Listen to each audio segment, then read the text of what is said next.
এই সেই ঐতিহাসিক গায়ের সিজদা, উম্মতের পেরেশানিতে পেয়ারা নবী রাসূল করিম সাল্লাল্লাহু আলাইহি ওয়াসাল্লাম এই জায়গায় 3 রাত কেঁদেছেন, দীর্ঘক্ষণ সিজদা দিয়েছেন।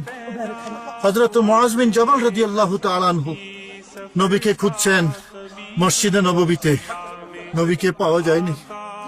মদিনার অলিতে গলিতে ঘুরেছেন, তাও পাওয়া যায় নাই। কেউ একজন হযরত মুআজ বিন জাবালকে বললেন, নবীজি তো জাবালে সিলার মধ্যে উম্মতের কান্ডারি নবী, উম্মতের নাজাতের জন্য পেরেশান হয়ে আল্লাহর দরবারে কাঁদছেন সিজদায় পড়ে।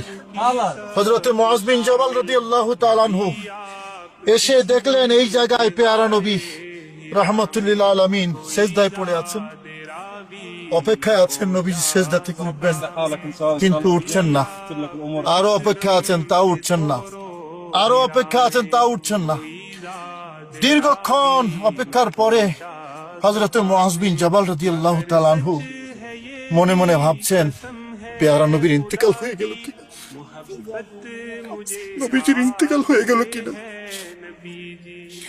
কিছুক্ষণ পরে পেয়ারা নবী সিজদা থেকে সর মোবারক উত্তোলন করার পরে হযরত মুআজ বিন জাবাল রাদিয়াল্লাহু তাআলা জিজ্ঞেস করলেন, ইয়া রাসূলুল্লাহ, আমি তো আপনার ব্যাপারে এরকম ধারণা করেছি। নবীজি বললেন, মুআজ, আমি সিজদায় পড়েছিলাম উম্মতের নাজাতের জন্য। জিবরাইল আমার কাছে এসে আল্লাহর পক্ষ থেকে সালাম দিয়ে বলেছেন যে আল্লাহ পাক বলেছেন আপনার উম্মতের ব্যাপারে আপনি কি চান। আমি বলেছি আল্লাহ ভালো জানেন। জিবরাইল আবার আল্লাহর দরবারে গিয়েছেন, আবার এসে আমাকে বলেছেন, ইয়া রাসূলুল্লাহ, আল্লাহ পাক আপনাকে সালাম দিয়ে বলেছেন আপনার উম্মতের ব্যাপারে আল্লাহ পাক আপনাকে অপমানিত করবেন না। আপনি যা চাইবেন, যেভাবে চাইবেন, আল্লাহ পাক আপনাকে সেভাবে খুশি করে দেবেন। সাল্লি আলা সাইয়্যিদিনা সাল্লাল্লাহু